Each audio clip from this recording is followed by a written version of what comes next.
everyone, welcome back.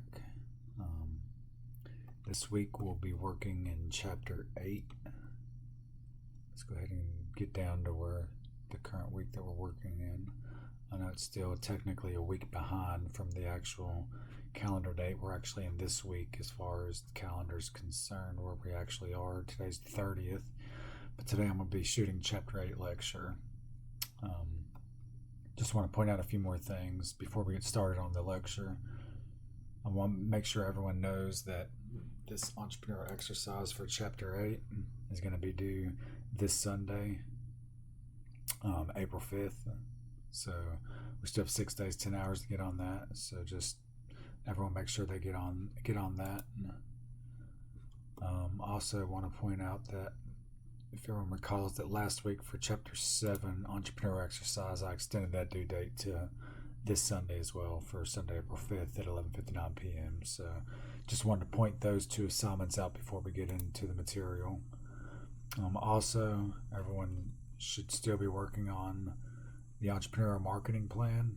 Obviously, this is just where you were telling me about the details of your plan, but everyone should still be working forward in this, and should be about 60 to 70% done, I would say, about now, because do recall that plan, that course project is going to be due, as you can see, it's already up on the site. It's due in 32 days and 10 hours from now. So the due date's going to be Friday, May 1st at 11:59 p.m. So once again, I will not accept late work on that. So as there has been the entire course to work on it, just want to make sure everyone's staying on track with that.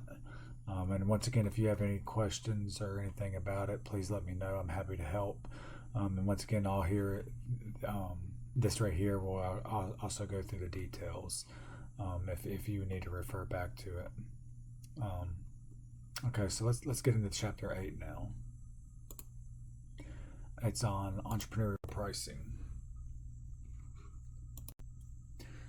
So let's get into some entrepreneurial pricing material here. The first example here is that Aboriginal art example. So what this example is and how it deals with entrepreneurial pricing.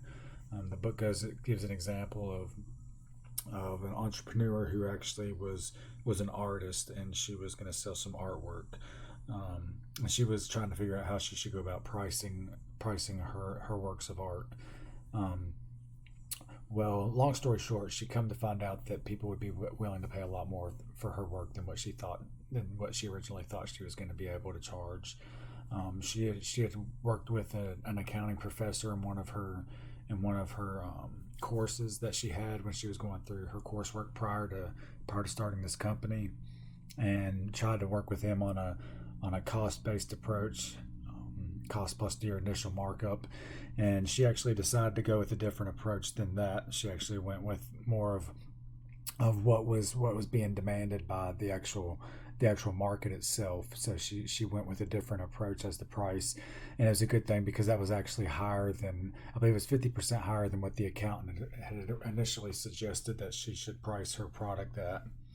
And at the end result, she after doing the survey and talking with people who actually purchased their art, she found that people would actually be willing to pay as much as even 50% more than what they had originally paid for it at the fair at which she was selling it. So that's a little Aboriginal art example there, just to show the importance of pricing. And everyone will read that as they get into the material in this chapter. The cost pricing, as I said, this relates to the example I spoke about in the Aboriginal art example about the accountant that was giving her some advice on how she should price her artwork, and we'll get more into that cost plus pricing later on in the lecture. It's important to know that if you price your product or service too high, that customers might walk away from it. So it's always good not to charge too much of a premium on your goods or service. But at the same time, if we price our goods or service too low, customers might have the perception that the product or service is just of low quality, or just isn't worth as much as the goods or service that is priced a little higher than that one. So you want to test the pricing in the real world if you actually get a chance to be able to do this. You could learn a lot from those consumer, and as we have seen throughout previously in this course, that the voice of the consumer can be very beneficial, and whether you're trying to build your brand, or trying to set a price, or even determine what market you should enter into, or design your good service, whatever it might be. It's very important to understand what's going on in that real environment, and to actually to try to collect as much data as you can from the actual consumers who would potentially be buying your goods or service. So how would you go about pricing your product? Believe it or not, it's really not as simple as most people would assume that it would be. A lot of people think that this is a pretty simple process, that you just pay a certain amount for a good, you mark it up and you sell it, and that's that. You make your sales, you pay your bills, and go on about your business. Unfortunately, that does not hold true. Pricing is a very important component in bringing your venture to a reality, or to realization. This is so because if you, like we said before, if you overprice something, you might scare your potential customers away, and same as if you underprice it, then they might perceive it as not being that good of a service or a good, whatever your industry is. Um, Pricing also, I want to point out, is usually an area that a lot of young entrepreneurs or first time entrepreneurs tend to mess up on. They tend to underprice their goods or service because they're unaware of the actual cost that it actually takes in order to bring a good or service to market, and actually be able to sustain that process and grow it. Obviously, which is the process of running your business.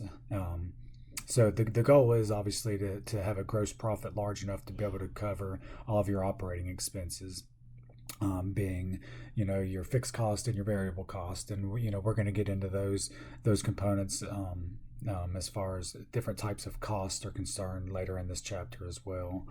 But for the main point here is just to know that pricing is a more sophisticated task than what people perceive it to be, and we just need to just keep our mind and stay focused on that. So price is not simply about cost.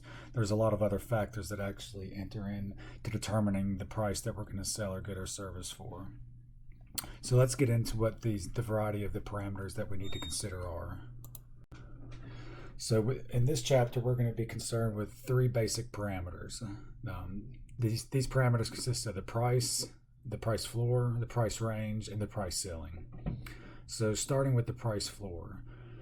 The price floor is going to be set by your costs. This method, we want to generate enough money to cover your costs, and to be able to turn a little bit of profit at the same time.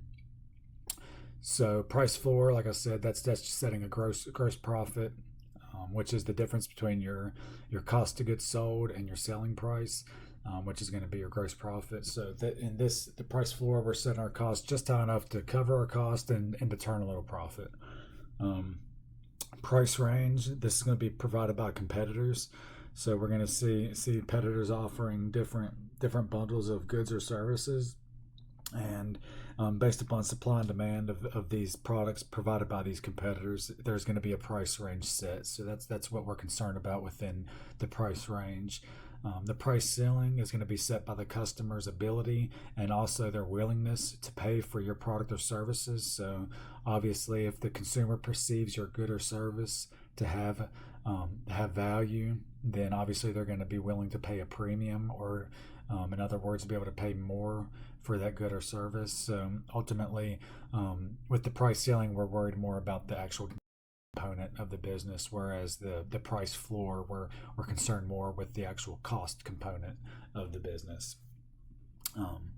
So let's enter in a little more and get into a little more detail on the cost-based pricing. Under the cost-based pricing, the entrepreneur is going to mainly focus on the cost side of the business, as opposed to checking on the demand for the product. The price is going to be set by the cost of doing business plus an additional amount of money to provide some additional profit.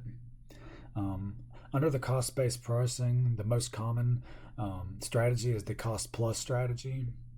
This is where the entrepreneur actually adds a markup to the cost. So a good example would just be a flat percentage rate. So if we're selling something that would cost $10 and we want to mark it up 100% on cost, then we would be selling it for $20. So just your basic markup on cost. First, we have standard markup pricing. This is adding a fixed percentage, as I just said, to the cost of the items in a particular product category. The markup is going to vary depending upon the type of retail store and product type. So obviously, if a product is going to be selling at a high rate or a high volume, then there can be less of a need for a large markup on the product, because with the large volume being sold, it can make up ground for having a less of a gross profit on that product or service. On the other hand, if products are moving at a much slower rate, and the items just tend to sit on the shelves for longer periods of time, then they're going to have a higher markup, which makes sense. Obviously, if you're not selling as much of a volume of a product, then you have to make up for that within your gross profit. So high volume products have less markup. Low volume products will have more markup. There's two ways to look at a standard markup. We can either look at it as a markup on a selling price or either a markup on cost. Starting with the markup on the selling price. Let's look at an example of selling a pair of shoes for $40 that our company originally bought from a manufacturer for $20. So the markup on that selling price is going to be 50%. You get this by dividing your numerator would be your cost at $20, and your denominator would be the $40 at the price we sold it for. So the markup on the selling price is 50%. If we look at it at the other standard markup style on the markup on cost, it'd be a 100% markup on cost. Obviously, if we purchased from the manufacturer the shoes for $40, or if I'm sorry, for $20, and then we turn around and sold them for $40, then obviously we marked it up 100%. And once again, in this case, your numerator and your denominator would both be 20. Target profit pricing. In this, we're going to begin with a specific profit objective and then determine the product's price based on the number of units you expect to sell. So in this, under the target profit pricing, obviously there's a direct correlation between the components or the product's price and the number of units that you're going to be selling. The target profit price is going to equal your fixed cost plus the total profit divided by the sales volume in units plus your variable cost per unit. Okay, what we need to know for cost-based pricing, we're going to ignore what the customers are willing to pay and what the competition is doing. It takes more narrow approach and a narrow view on the price. So once again, we're not really concerned with what the customer's perception is on our product. We're looking at it straight from an internal perspective on what it actually costs to bring this good or service to market, and taking it from that standpoint.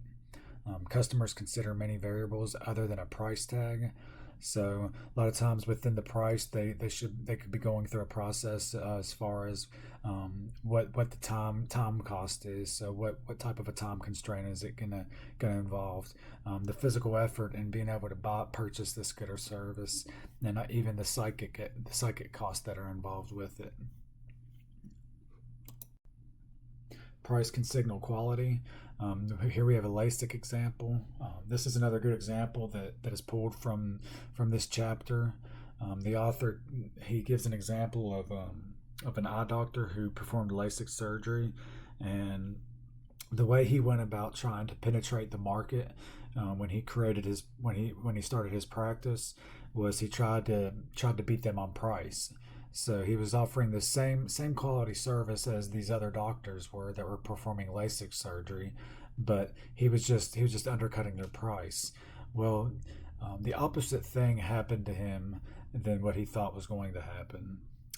What he thought would happen would he would grow his customer base at a much more quick rate, because obviously he had a better price for the same quality service. But as we said here on the first bullet point here, that the price can signal quality. Um, from the consumer standpoint, they looked at that lower price as a subpar service, so as something that wasn't up to par with the other doctors or the other optometrists that were performing LASIK surgery. Um, so that's just a good example from this chapter within the text that just shows how price can signal quality. So obviously he had to adjust his strategy and obviously price his services at a higher price. Um, Knowing the price floor is a good starting place, based on cost-based pricing. So obviously, if we're basing our price off the cost, then we really need to have a good understanding of what the floor is, meaning what it actually costs us to bring something to market. Use a break-even analysis to determine the relationship between your venture's cost and the revenue required for the venture to break even. So, what is a break even point? The break even point is going to be when the quantity at which total revenue and total cost are equal to one another. So, it can also be used to analyze the relationship between total cost and total revenue to determine profitability at a variety of output levels. So, what that's saying here is, so for the break even point, that's once again when total revenue and total cost are equal. So at this point, we're all even, all equal here. We've covered all cost. So when we sell one more unit from this break even point, then that's all going to be profit, because at that point all costs are covered. So now we can start counting profit once we get to this point. Another good thing, how it says to determine profitability at various output levels, we can play with this formula, which we'll get to in a moment. Right here at the bottom of this slide, we can play with this formula and plug in different variables, different inputs into this formula to see how profitable we would be at different output levels. So it's a really good little tool to be able to use to kind of just play different scenarios and just see where we were at. So the formula to calculate basic earnings or the break even point is going to be your fixed cost, divided by the unit selling price minus the unit's variable cost. So, but let's get into a little bit about what a fixed cost is as opposed to what a variable cost is. So a unit's fixed cost, also known as FC for short, is expenses of the venture that are stable and do not change with the quantity of the product that is produced and sold.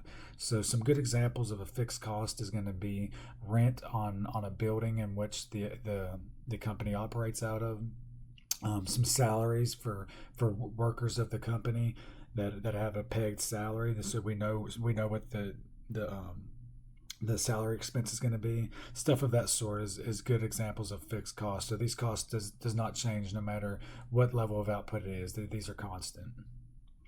On the opposite hand, variable costs, known as VC, these are expenses of the venture that are going to vary directly with the quantity of product that is produced and sold. So obviously a good example of some variable cost is going to be direct labor and direct materials. Obviously direct labor, that's going to be tied directly to the variable cost, because that's the labor that's going to be required to produce this material. And the direct materials, obviously, the more you produce, the more materials you're going to have to consume. So obviously the amount of materials that have to be purchased will increase. So obviously variable cost, so that's going to vary based upon how much you produce. So there's the difference between your fixed cost and variable cost. I believe at this point in everyone's experience with going through the business school, everyone should be pretty solid on these two concepts right here. But if not, here they are.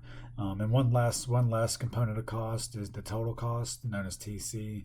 Then this is going to be the sum of all costs, which is obviously your fixed cost plus your variable cost. So next, let's look at competition-based pricing.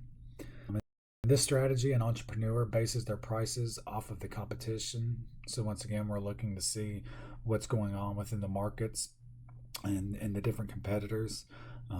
This information should already have been researched in your competitive analysis.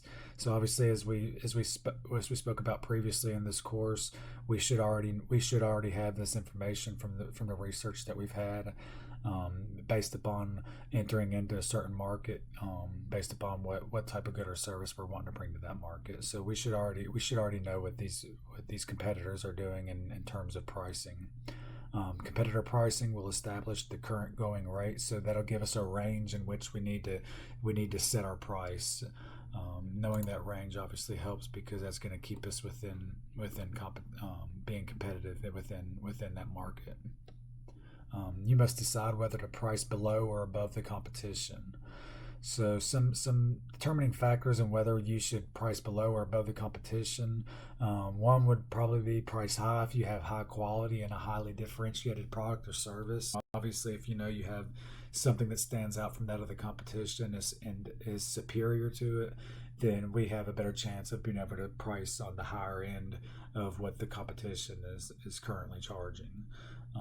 On the other hand, if we're targeting the price sensitive consumer, then we're going to want to price low on the more of the lower end of the competition. And then if we have a good or service that pretty much is just a substitute, or very similar good or service to that of what our competitors are already offering, then we want to price somewhere in the middle of that little competitive based threshold that we're having to operate within. Okay, this is a little attendance problem here, and obviously we're not in class, so we're not going to be doing attendance with it. But just take some time here and just pause the lecture on this slide here, and look at the two formulas that we previously discussed in this lecture, and take some time and try to work through this little problem here, just as little group activity, as if we were in class. I will say that this would be a great problem. From this chapter here, these problems here, this would be a great example of a problem that you could see on the final exam for this course.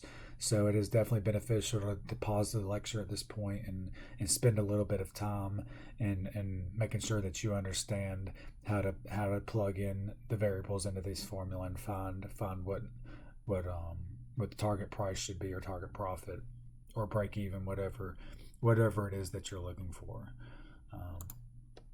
So next, customer-based pricing. The customer establishes the price ceiling. So obviously the price ceiling is the maximum amount that customers will pay for your product or service. Customer-based pricing is focused on the demand side of the business as opposed to that of the cost side of the business. Prices are contingent on the elasticity of demand. This is driven by the availability of substitute and the urgency of the need for the product. So the first thing we want to do is determine whether demand is elastic or inelastic. So what exactly do we mean between demand being elastic or inelastic? Let's start with elastic demand. This is going to be a demand that increases as prices decrease. So as the price of a good or service goes down, then the demand is going to rise. Demand that decreases as price increases. So as the goods or services price increase, then the demand is going to fall. So that's going to be an elastic demand. So obviously, if the price goes up, demand goes down. If the price increases, then demand decreases. Okay, so just opposite directions. If the price goes up, then the demand goes opposite direction. Vice versa for elastic demand. On the other hand, inelastic demand does not change if prices increase or decrease. So it's held constant here. The demand is what it is. It doesn't matter if there's a change in the underlying price. The demand is solid. It's there. So that's the difference between elastic demand and inelastic demand. So there are two key pricing options. The first is going to be skimming pricing. So this is going to be charging a high initial price. customers are not price sensitive, rather they're benefit sensitive. So obviously, if people are willing to pay a premium for a good or service, they're not really that concerned with what they're spending. Obviously, I think everyone's always a little concerned with what they're spending, but for the most part here, the important thing to point out is that they're more benefit sensitive than they are to price sensitive. So it's worth them spending the money to get the service or the product that they want.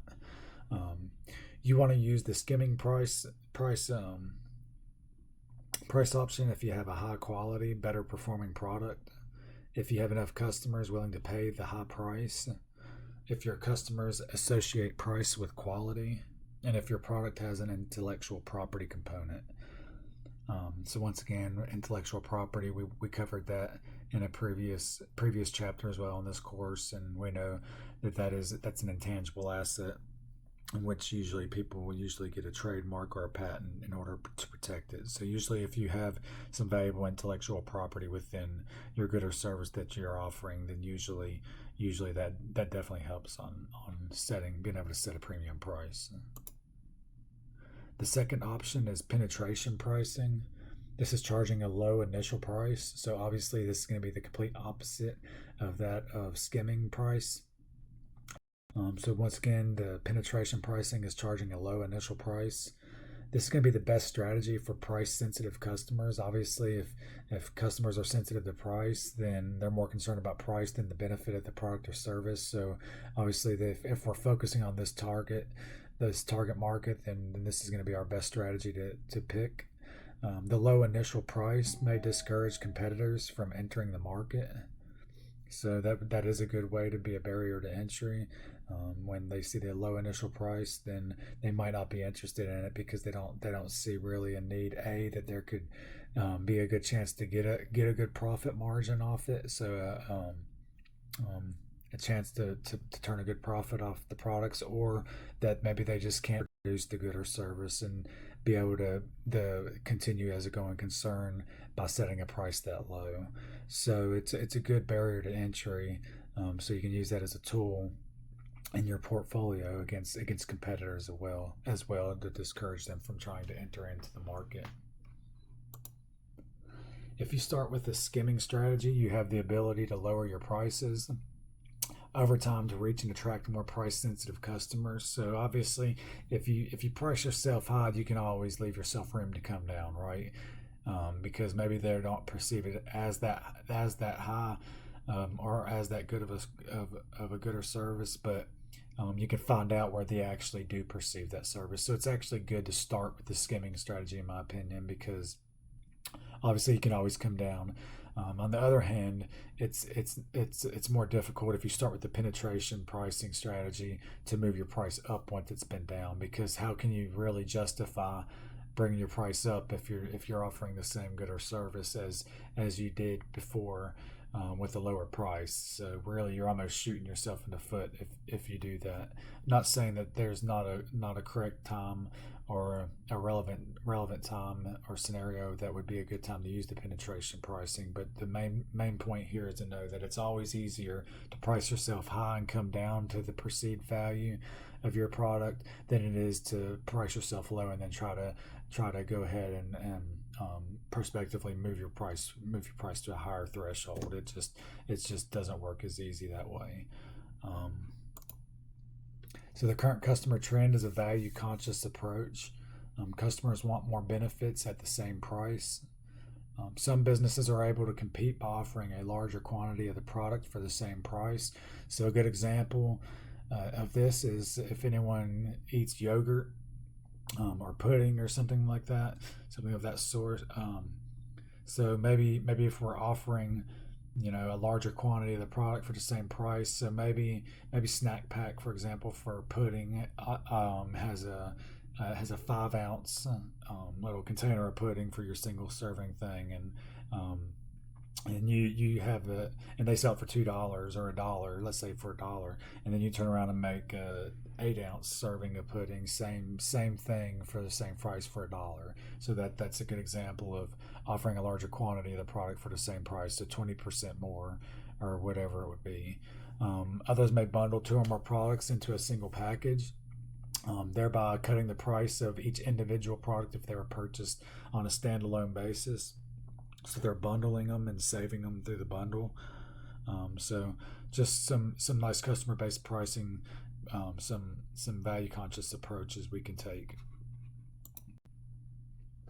Using the customer based pricing approach, you should also be able to determine the target price. Customers once again can help you design the price.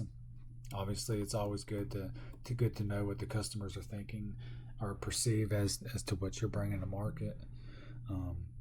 We want to ask for customers to give your feedback on how much they would pay for your product.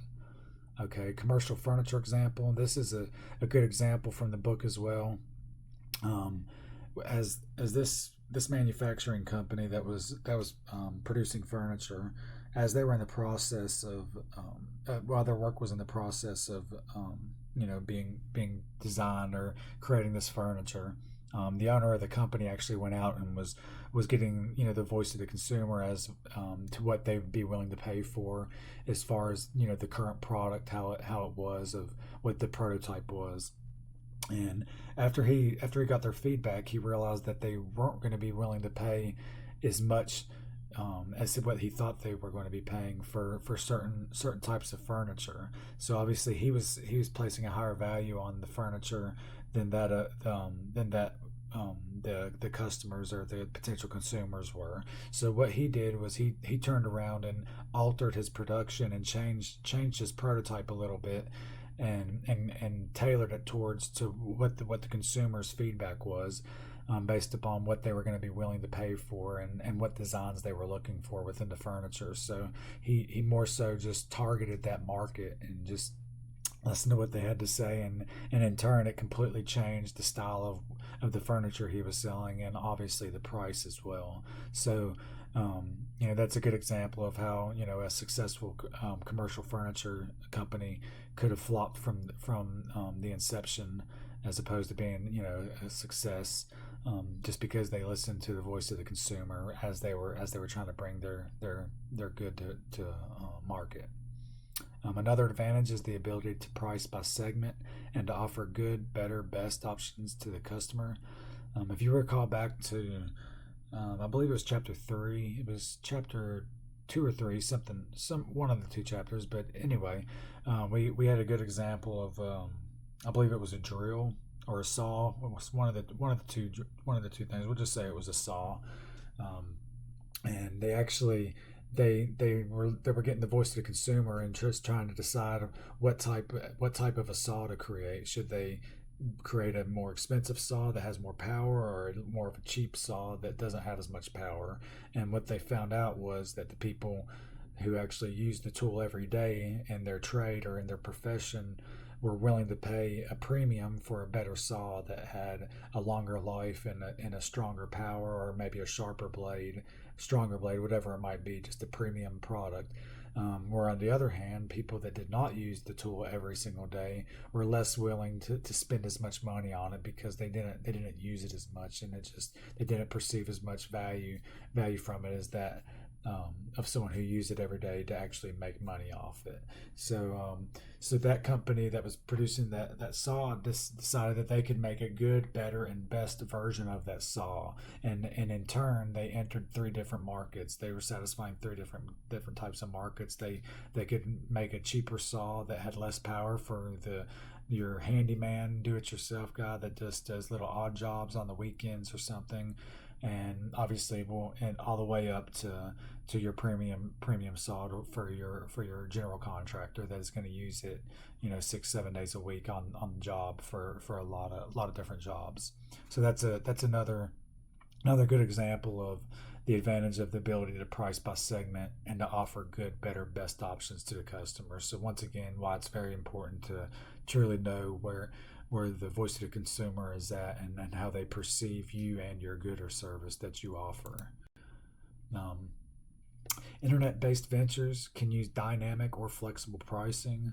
So what dynamic and flexible pricing is referred to is customizing your price to fit the customer's purchasing patterns, their product preferences, and even their tolerances, and even the sensitivity to given prices.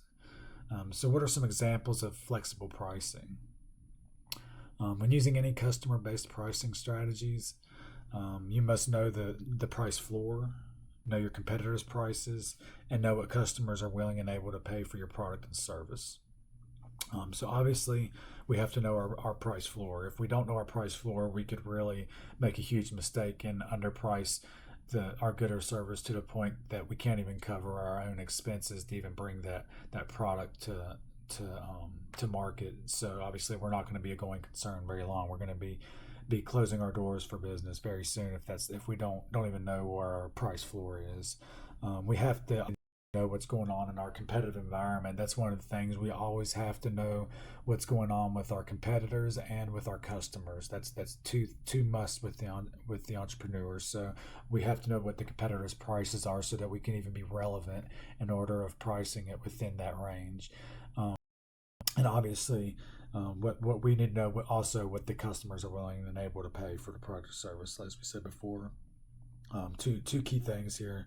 You can see that it really just keeps building off the same thing, same pattern: customers, competitors. So we really need to keep that in mind with everything we're doing with bringing this good or service to market.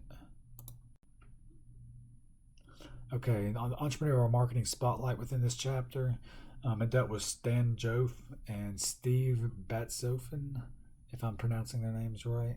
Sorry if I'm not, but that's a good attempt. But anyways, they developed a reusable shopping bag. They initially wanted to price the bag to $7, but once again, after they actually went out and got a little bit of what the customers had to say, they lowered the price to 99 cents. Obviously, they were perceiving that the customers would have a much higher perception of the value of their product than what they actually did. Obviously, they weren't willing to pay that much for the reusable shopping bag. Obviously, here there's different ways to look at this. Main thing is here the people that are probably most concerned and willing to buy this product is going to be the people that are more concerned with the environment. And that's so because obviously if you ever shopped at a supermarket or a grocery store, which I'm assuming all of you all have, there's usually bags for free at your grocery stores to use. That's already included within the price of shopping at that store. So unless you're really concerned with saving the environment, chances are you're not going to be concerned with having a reusable shopping bag. The other thing that I can see, another group of people that I could see would be interested in using a reusable shopping bag would be people that lived in more urban areas, like in more populated cities. So maybe they need a better bag that can actually hold more weight, and because they're tired of the cheap bags that you can get for free ripping when they're walking a couple blocks from the grocery store. As you know, most people in a city walk where they're going or have some type of public transportation as opposed to using a vehicle. So, they're kind of in a different environment there. So that's my take on it, of the two different groups that would most likely be interested in a reusable shopping bag. But nevertheless, after talking to the consumers, they lowered their price by $6. And that's a pretty substantial amount considering that the original price that they were originally gonna target this at was $7. But they went on to sell more than 2 million bags in their first year of operations. So just think about the pricing mistake that could have been made here if they wouldn't have went out and actually and got a sense as to what people were willing to pay for their good here of a reusable shopping bag. It could have been a complete flop. Instead, they sold a lot. So what are some entrepreneurial pricing advice? Make your pricing just one small part of your overall revenue generating strategy. So obviously, pricing is very important, but obviously there's a lot of other important components that enter into the overall revenue generating strategy. If your venture is selling a high quality product or service, do not underprice that offering. So it's always better, even if it takes a little longer to get that customer base up. If that's the case, you're better off holding off on lowering your prices, because you know what you have has a higher quality product and service. So once people finally start purchasing your good or service, then the word of mouth will get out and people will start buying it. So just don't be so quick to just automatically lower your prices if you're not making sales initially out of the gate. Your final price does not have to be tied to your cost. So obviously, if you're going on the cost plus strategy, then the chances are it is going to be tied to your cost, because you're basing it off a markup based upon a percentage of cost usually. So that's going to be very relevant in that, but not always the case. So final price does not have to be tied to your cost. As we said, it can be tied to environmental factors, competitive factors, and even with the consumer's willingness and their perception of what you're bringing to market. Um, so price doesn't have to be tied directly to cost. If you enter a competitive environment and find competitors are beginning to drop prices, you do not have to follow suit. So just because competitors are doing something doesn't mean you have to jump on the bandwagon and follow suit.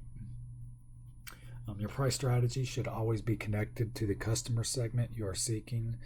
There's no such thing as an average price. And they're saying there's no such thing as an average price because there's no such thing as an average customer. They're all different. It'd be nice if there was just an average customer, because then you could just have an average price and things would be a little bit easier. But that's just not the case in the real world. So therefore, we need to be connected to the customer segment we're seeking, because we know segments can be very different based upon numerous of things, demographics or geographics, whatever they might be. So, and if you can build your entrepreneurial brand and develop high brand equity, you can command premium prices. So once again, if you know you have a premium product or service, you can demand these premium prices. Um, Leverage the principle of just noticeable differences, to the point at which a customer notices a change in your pricing. So we want to take full leverage in the principle of just noticeable differences. If we're gonna raise our prices, then we want to do it to the point to where we don't raise it high enough to where we get out of that threshold of the just noticeable difference. We don't really want our customers to really notice that difference in pricing. On the other hand, if we're going to lower our prices, then we want to lower it just enough to where we're just out of that threshold to where the just difference the threshold's been crossed on lowering the prices. So that way the customer does notice that there's an actual price difference, that's being lowered. So obviously we want to use that just noticeable difference threshold, to our advantage there. When we're lowering the prices, we want them to notice it. When we're raising the prices, we do not want them to notice it. Add value instead of price discount. So instead of just being in a rush to just lower our price, think of ways that you can add value. And it can either be, remember, it doesn't have to be actual real value, it can also be perceived value. It's all about perception, remember. Do not use the same price margin for all of your products or services. Once again, I think this should already be cemented in our heads here, because obviously, as we touched on earlier in this chapter, that not all items have the same shelf life as far as how long they're actually going to sit on the shelf before they either expire or before they're either consumed. The quicker they move off the shelf, then obviously we don't need the same price margin, as opposed to something that's going to sit on a shelf for quite a while and collect dust. Then we obviously need a higher margin on those products to make up for the lack of volume. So do not use the same price margin for all your products and services. So every time you go to sell something, someone's always looking for a deal. They're not just willing to pay to pay for whatever the asking price is. You're always having to do a little bit of a price bargaining. There is a high elastic demand. So once again, recall that the elastic demand is gonna move. So if the price goes up, then the demand goes down, and vice versa.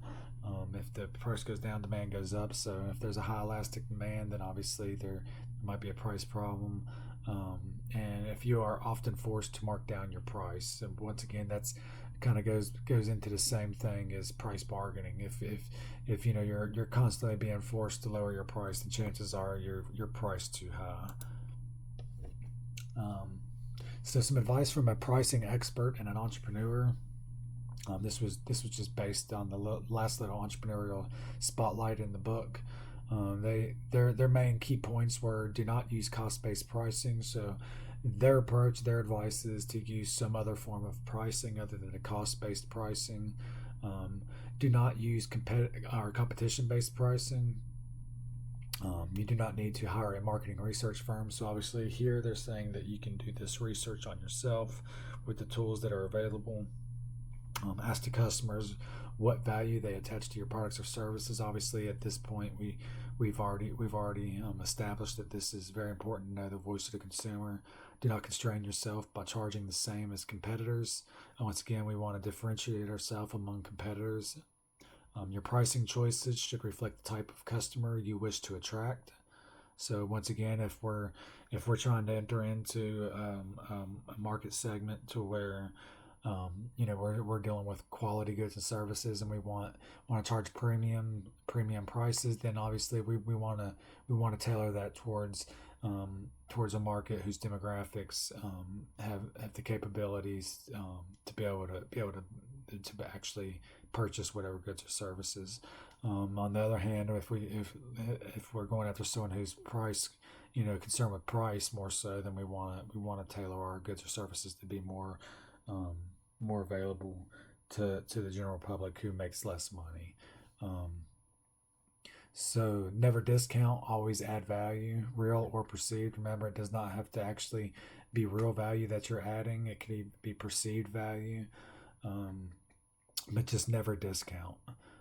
If you discount, then your break even point's going to be a lot different. Obviously, you're going to have to sell a lot more products or services to break even, and obviously, that's going to affect your bottom line. So, never discount. Know your costs and your margins. Keep costs low. So, obviously, we have to know our costs once again and our margins. If we don't know our costs, then how are we going to cover our costs? Um, so just keep all these in mind here, and also keep costs low, but at the same time not too low. Don't want to price yourself out of business. Um, that's it for chapter 8 here. Just want to point out again that the entrepreneurial exercise for chapter 8 is going to be due Sunday, April 5th. So that will be due this Sunday coming up. And once again, I know we're a week behind in the shell and Moodle because I know technically it's the 30th. Um, but we will get caught up. My goal is hopefully by the end of this week to go ahead and have this lecture posted as well. That way we're back on our normal schedule. Um, so just be on the lookout for that lecture as well. And also, like I said before, continue working on the chapter 7 entrepreneur exercises. It's due this Sunday as well. So you got both these due, chapter 7 and chapter 8 entrepreneurial exercises due this Sunday. And also to remember to keep working on your entrepreneurial marketing plan that is due on May 1st. So with that being said, that's all I have for everyone. I hope everyone's staying safe out there and enjoying just spending some time in your homes, with your friends and families, or however you're spending your time. But just stay safe out there, and once again, remember, I'm available if anyone's struggling with any material or has any questions about your marketing plans or your entrepreneur exercises. Please don't wait. Please let me know. The days are continuing to roll on by, and the semester is winding up day by day. So please don't procrastinate. Stay on top of your stuff, and please email me, if you have an issue with anything, or send me a message, and I'll get with you as soon as possible. Thank you for your time, and everyone have a good day.